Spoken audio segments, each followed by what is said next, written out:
précise, insiste toujours avec Frédéric Bérard. Oui, qui est fin prêt pour vos questions, les amis, puisque c'est vendredi. Salut Fred. Salut. Il y a même une suggestion ce matin, c'est Patty qui te l'a fait. Je te l'ai dit tout de suite pour que tu puisses te préparer. Elle aimerait ça, elle aimerait bien le retour des citations. Les citations du jour. Ah d'accord, OK, oui. T'en fais ce que tu... Ben, écoute. C'est des fois, c'est le manque de temps. Oui, ben des fois, c'est le manque de temps ou des fois, c'est parce que votre chroniqueur est sur un élan de... il patauge dans la chenoute, ça ne tente plus. Qu'est-ce que ça veut dire, ça? Ben, ça veut dire que tu es sur un élan d'être en train de ramasser le go ou quelqu'un, puis là, ben, ça te tente moins d'être... T'es moins dans le ton d'une citation. Ah bon, d'accord. Je vais passer outre tes jugements déplorables. C'est une observation. Tes observations déplorables, alors.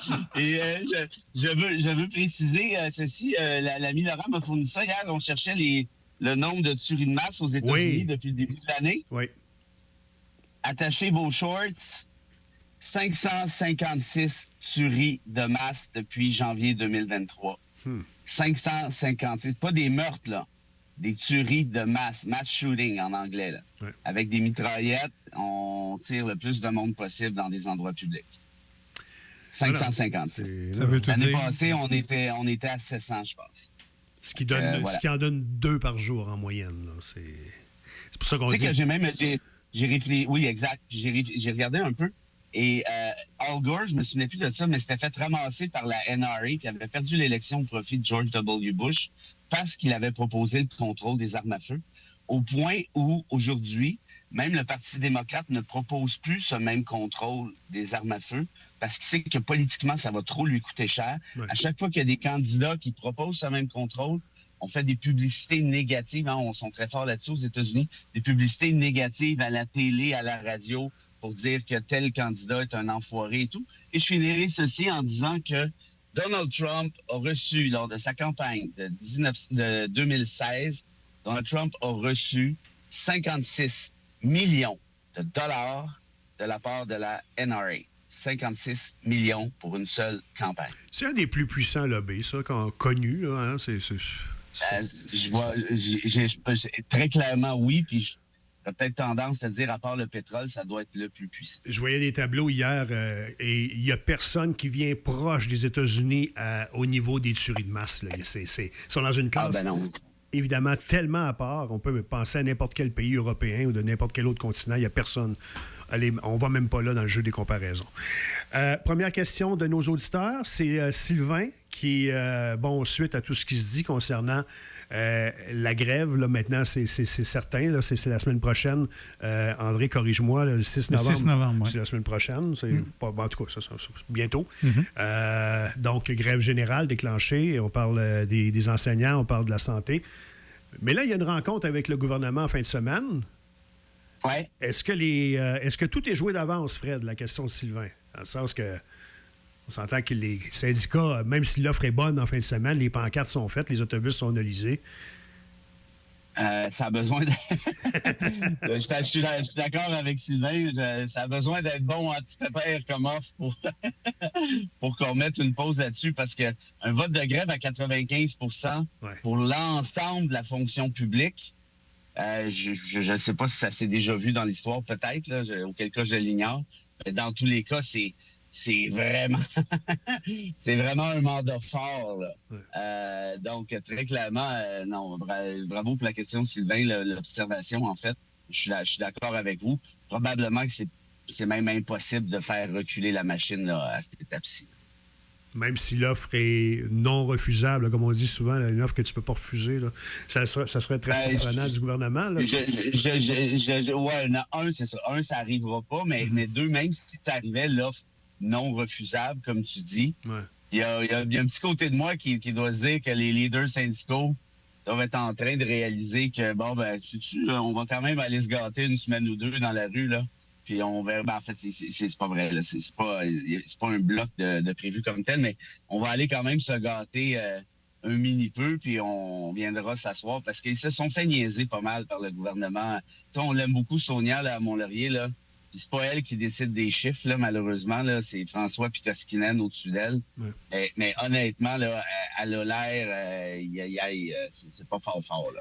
Mais quand ils disent qu'ils n'aiment pas ça, personne faire la grève, les syndicats, tu adhères à ça? Non, mais moi, je pense que les syndiqués... Il n'y a pas un syndiqué qui aime faire la grève et être payé 80 de son salaire. Non, ça, c'est sûr. Ou 60. Bon, puis d'aller faire une grève au mois de novembre, il fait froid, il mouille. Là, c'est pas pire, là, mais on ne sait pas ce qui va arriver dans quelques semaines. Ouais. D'ailleurs, c'est Plume la Traverse qui disait, avez-vous remarqué que les révolutions et les contestations sociales ont toujours lieu dans les pays chauds et non pas dans les pays scandinaves? Bon, ben, il y a une raison à ça. Le manifester au Québec, là, entre novembre puis avril, on peut manifester, une saison sur 2 à peu près, contrairement à d'autres pays. Fait que, bref, écoute, non, je pense que les syndiqués, personne n'aime l'idée de faire une grève parce que si tu fais une grève, c'est que tu considères que tu as été floué. Par contre, des leaders syndicaux qui veulent envoyer un message, puis là, je ne le ferai pas d'intention de mauvaise foi, mais qui veulent vraiment marquer un message fort. Une grève, ça a un volet unificateur, rassembleur chez les membres. Ouais. Ça donne une légitimité, un sens, une justification aux syndicats aussi. Ouais. Donc, je répète, je ne le ferai pas de mauvaise intention, mais je ne serais pas surpris qu'ils veuillent aller au bat quand même. Okay. Toujours en lien avec la grève, Fred, il y a Serge qui se demande si, selon toi, les syndicats auront la sympathie de la population longtemps, advenant donc des jours de grève qui pourraient s'enchaîner. C'est une autre question qui est super intéressante. Moi, j'ai tendance à penser que oui, parce que le truc de l'augmentation des députés a tellement pas passé, puis le gouvernement Legault est en panique. Il y a eu des mauvaises décisions récemment. Je pense que sa cote est vraiment en train de descendre. J'ai l'impression, moi, qu'à choisir entre les deux, les fonctionnaires, au sens très large du terme, vont peut-être avoir une sympathie plus grande. Reste à voir, évidemment, combien de temps ça durera, là, parce que ça peut s'égrener. Puis reste à voir aussi comment les communications sont gérées de la part du gouvernement Legault. Ouais. Parce que quand tu es dans une grève, ben là, le truc, c'est toujours de dire, ben là, regardez, c'est la capacité du contribuable de payer. Nous, on protège le contribuable. On n'a pas l'argent pour ça. Là, il a commencé en disant, hier, il disait, là, j'espère qu'ils ne prendront pas les gens en otage, là, les gens malades. Là, ouais. Tu sais, François, je vais te dire une affaire, là. Faire la référence à la prise d'otage, là, si tu regardais autre chose que tes livres que tu lis pas, là, tu aurais peut-être eu un peu la décence de prendre une autre expression. Ah, t'aimes pas? Ouais, OK, je comprends, ouais. T'aimes pas l'image de l'otage, la prise d'otage. Je sais pas, là, il me semble comme premier ministre, tu peux faire preuve d'un petit peu plus d'auteur, mais pour ça, ça prend de la culture. Du vocabulaire. André, c'est pas mal ça pour la question? Oui, mais j'en aurai une autre. Oui, on va faire une pause. Fait que c'est complet pour la réponse à Serge, André? Oui. Il dit oui. Je me demande à Fred. Excuse-moi, André. C'est à Fred que je pose la question. Le gars, il est mêlé. Excusez-nous. On fait une pause. En plus, c'est Serge qui pose la question. Écoute, la pause est nécessaire. On y va. C'est vrai. Chouchou. Le matin. La bêtise insiste toujours avec Frédéric Bérard. Bon, c'est bon, Roger, Claude, on peut continuer, parfait. Il y a plus qu'un chien qui s'appelle Fido. André, ça va dire, c'est parce que, pour m'excuser, il dit, le gars s'appelle Serge, je comprends que c'était mêlant. c'est pas Serge. C'est notre Serge à nous qui était mêlé. Mais oui, mais c'est toi que j'ai interpellé, c'est pas l'autre Serge. OK. Aïe. Tout un moment. OK. Tu as entendu parler de l'affaire de Shane Pinto, des sénateurs d'Ottawa, qui est suspendu pour la moitié de la saison. Là, il y a Bob qui veut savoir si c'est pas un peu hypocrite parce que la Ligue nationale est pas mal collée sur... D'ailleurs, les sénateurs ont Bet99 sur leur cast, t'as vu? Alors, absolument. Alors, c'est ça. Il y a des publicités de Wayne Gretzky puis Connor McDavid. C'est pas... Bet99, ou je pense que c'est une autre compagnie, MSG, je ne sais plus laquelle en tout cas. Ils font une annonce, les deux sont en Zamboni. Ouais. Puis d'ailleurs, Wayne Gretzky, on s'entend que même s'il n'avait pas compté de but, reste encore le meilleur pointeur de l'histoire de la Ligue. C'est l'icône par excellence, peut-être avec Bobby Orr. Mais franchement, Wayne, là, as-tu vraiment encore besoin de faire de la publicité pour des compagnies de gambling? Es-tu vraiment à 100 000 $ près? Moi, ça, je la comprends pas. Qu'est-ce que tu fais là? Surtout sachant que Il y a déjà eu des enjeux de gambling dans la Ligue nationale. La femme de Gretzky, Janet Jones, avait été accusée de gambling illégal avec Rick Tocchet, qui est un ancien coéquipier de Gretzky. Je me souviens plus, probablement que ça avait tombé au final, mais il y avait... Je veux dire, sérieusement, là, non, ça c'est non. La Ligue devrait prendre ses distances. Je sais que c'est très lucratif. Et là, c'est tentant parce qu'ils sont à Vegas depuis 5 ans, puis ça marche bien et tout et tout. Mais il va arriver un moment donné là où ça va être pas mal plus grave qu'un joueur comme Pinto qui se fasse pincer. Là. Ça va être un coach, ça va être à la Pete Rose et compagnie. Tu sais, le gambling, c'est un enjeu de société qui est important. Et là, moi, je suis d'accord avec Bob à 1 million de 1000%. C'est hypocrite en disant... Mais là-dedans, tu vas me dire, oui, on peut avoir on peut être commandité par une compagnie de bière sans que nos joueurs en boivent 800, là. Sauf qu'arrive un moment donné où tu t'acoquines avec des compagnies qui sont légalement incorporées puis qui agissent légalement. Mais moralement, c'est toujours un peu dangereux. Ben, j'ai vu une pub hier sur les bandes, on s'en cache pas. Là. Ils ont même une de ces compagnies-là, c'est la compagnie officielle de la Ligue nationale. Je ne sais pas si c'est Mise au jeu ou une autre. Là. Mise au jeu, c'est l'Auto-Québec. Non, c'est ça. Non, c'est une autre. Paris sportif, quelque chose comme ça. Et c'est bien écrit, c'est le chose de jeu officiel de la Ligue nationale. Ben, écoute, puis le gambling, c'est plate à dire, mais ça peut te détruire la réputation de ligue. Tu sais, Pete Rose, il est encore banni du temple de la renommée. En fait, il est banni du baseball tout court, même s'il y a quelque chose comme plus de 4000 coups sûrs, si je ne fais pas erreur, peut-être même 5000. Et l'autre affaire, les gens, ça fait très, très longtemps de ça, ça fait une centaine d'années.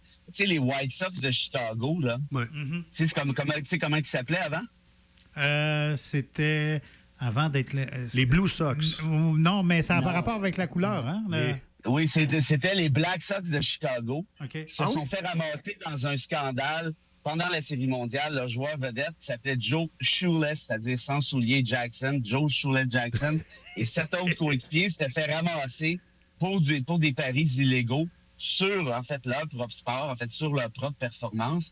Et par la suite, les Black Sox ont décidé de nettoyer le scandale en se retournant les White Sox. On a blanchi les bas. Mais ça a été un gros scandale. Là, je suis pas en train de dire que parce qu'il y a un commanditaire, que la Ligue nationale est corrompue, c'est pas ce que je dis. Mais on encourage ça chez les gens. Je sais pas, moi, j'ai un problème moral avec ça. Mais avec toute la pub qu'ils prennent, c'est extrêmement payant pour la Ligue, on s'en doute. Là. C'est terrible cette année. Regarde TVA Sport, c'est rien que de ça dans le bas de l'écran, quasiment tout le long de la période. Mais il ne faut pas oublier, là, c'est qu'il y a des gens qui en souffrent de ça. C'est une maladie, c'est une pathologie. Il y a des coûts sociaux importants. Il y a des familles qui explosent à cause de ça. Il y a des enfants qui en paient le prix. Je veux dire, c'est pas pour rien. Là, on avait retiré des machines comment tu appelles ça, les trucs de l'Auto-Québec dans les bars, là, les machines à sous. On en avait retiré un peu. C'était Pauline Marois qui avait décidé d'en retirer tel pourcentage. Elle avait quand même décidé d'en laisser parce que c'est très, très, très payant pour les commerçants. Mais moi, quand je rentre dans un resto, il est 11h15 le matin, puis il y a un gars qui est à côté là avec sa bière, puis quand je pars à 2h30, il est encore là avec sa bière. C'est des patterns. Il y a des chèques d'assistance sociale qui se dépensent au complet là-dedans. Il y a vraiment, écoute, c'est pas des farces, là. Le gambling, c'est grave. Puis non seulement on l'encourage, mais on l'institutionnalise. Et nous-mêmes, comme société, là, on fait du fric avec les casinos. Les casinos appartiennent à l'Auto-Québec, qui est un organisme étatique. C'est une des vaches à lait du gouvernement. Puis là, il y en a qui m'écoutent, disent, ben oui, mais il y a moyen de jouer sans tomber. Ben oui, mais il y a moyen de prendre de la bière sans devenir alcoolique aussi. Mais le problème, c'est qu'est-ce qui arrive quand on encourage socialement un comportement et justement, au final, il y a des conséquences qui sont désastreuses parce qu'il y a des gens qui ont ces mêmes pathologies. Tu sais, les fameux, on va terminer là-dessus, les fameux moitié-moitié, les matchs de hockey, que ce soit junior ou peu importe, c'est rendu qu'on étend ça aux gens à la maison. Tu n'es pas obligé d'être au match. Tu n'as plus besoin d'être au match. Tu peux participer, t'acheter un billet moitié-moitié de chez vous. Exact. C'est pour ça que quelque chose qui me dit, il y en a, j'ai tendance à penser qu'il y en a qui s'intéressent plus au tirage qu'au résultat du match. Oui, c'est clair.